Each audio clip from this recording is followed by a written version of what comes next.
Assalamualaikum warahmatullahi wabarakatuh. Kami dari kelompok 7 dan beranggotakan saya sendiri Muhammad Ardiansa, Kevin Sahael, Abdillah Syafa, dan Georg Revo. Analisis beban kerja. Satu itu terminologi. Terminologi terbagi jadi 4: rasio pekerja, analisis beban kerja. Yang ketiga, standar kemampuan rata-rata pekerja. Terus yang keempat itu beban kerja. Yang kedua itu metode analisis beban kerja. Satu, hasil kerja adalah output atau produk pekerjaan. Satu, metode yang digunakan untuk pekerjaan yang hasil kerjanya dapat dikuiskan atau dihitung. Dua, objek kerja adalah objek yang dilayani dalam pelaksanaan pekerjaan. Metode ini digunakan untuk pekerjaan yang beban kerjanya bergantung dari jumlah objek yang dilayani. Terus ada peralatan kerja adalah alat yang digunakan untuk bekerja. Terus ada metode analisis beban kerja. Satu, tugas per tugas jabatan atau pekerja. Yaitu metode ini digunakan untuk jabatan yang hasil kerjanya beragam jenis. Informasi yang dibutuhkan untuk pendapat menghitung kebutuhan pekerja seperti uraian tugas serta jumlah beban pada setiap tugas, waktu penyelesaian tugas, jumlah waktu kerja efektif per hari rata-rata. Selanjutnya proses analisis jabatan atau analisis pekerjaan, yaitu satu, arah pembangunan restra, visi misi. Terus ada desain organisasi, struktur organisasi, proses bisnis. Terus ada analisis jabatan, uraian jabatan, spesifikasi jabatan. Dan di bawahnya analisis beban kerja, perencanaan atau rasio, pekerjaan per job title, rekrutmen dan seleksi. Asumsi dan tahapan analisis beban kerja. Beban kerja, jumlah satuan hasil pekerjaan selama 1 tahun sebagai antisipasi fluktuasi pekerjaan setiap bulannya. Dihitung berdasarkan data realisasi pekerjaan tahun sebelumnya serta dijumlahkan dengan rencana perkiraan beban kerja. Unit kerja baru, beban kerja diperkirakan berdasarkan rencana kerja unit yang akan dibentuk.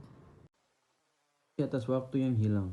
Waktu yang hilang yaitu 1. Pekerja yang tidak aktif yaitu sakit atau izin. Kedua, pekerja yang telat pulang awal. Lain-lainnya seperti makan, ibadah, lalu cuti. Selanjutnya, waktu kerja efektif. Waktu kerja efektif itu waktu yang kerja yang secara efektif untuk bekerja, yang terdiri atas hari kerja efektif dan jam kerja efektif. Lalu, hari kerja efektif yaitu jumlah hari kalender dikurangi hari libur dan cuti. Contohnya, jika 5 hari kerja efektifnya sebanyak 235 hari yang sudah dikurangi dengan hari libur dan cuti. Sedangkan 6 hari kerja efektifnya 287 hari. Selanjutnya, jam kerja efektif.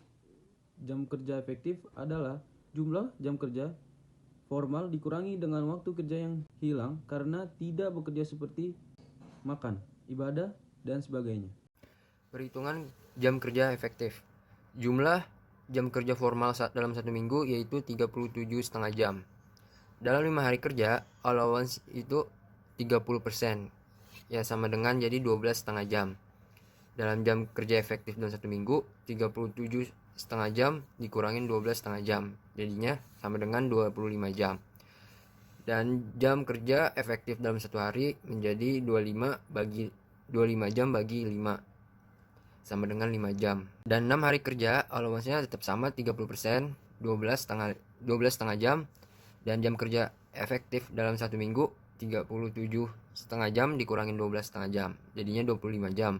Dan jam kerja efektif dalam 1 hari 25 bagi 6 hari jadinya 4,16 jam. Dan yang slide selanjutnya ini adalah konversi waktu kerja efektif dalam 5 hari kerja. Dan dalam tabel ini kita bisa melihat waktu kerja efektif dalam 5 hari kerja.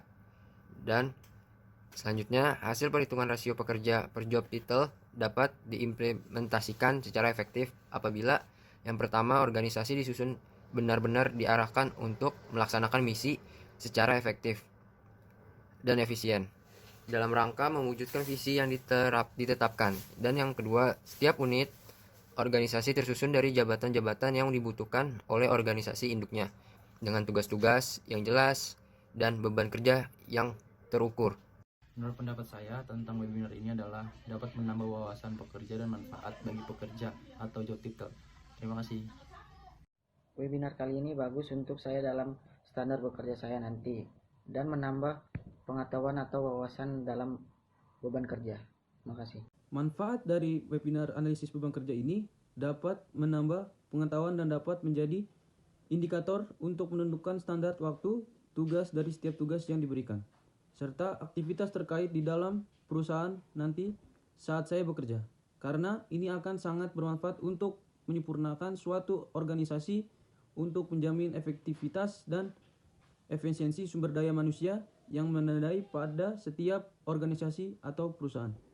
Dalam webinar kali ini sangat bagus untuk kita untuk menambah pengetahuan dan wawasan dalam menganalisis beban kerja. Dan di sini kita dapat mengetahui metode analisis beban kerja dan terminologi dalam rasio pekerjaan, analisis beban kerja. Di sini banyak kita mendapatkan pengetahuan yang sangat berguna buat kita bekerja untuk kedepannya. Dan dalam webinar ini kita juga belajar mendapatkan itu dalam standar kemampuan rata-rata pekerja. Jadinya kita bisa mengetahui rata-rata pekerja kita, standar rata-rata pekerjaan dan kemampuan rata-rata pekerja. Dan kita bisa tahu dalam waktu pekerjaan, allowance atau yang dan lain sebagainya. Sekian, terima kasih. Assalamualaikum warahmatullahi wabarakatuh.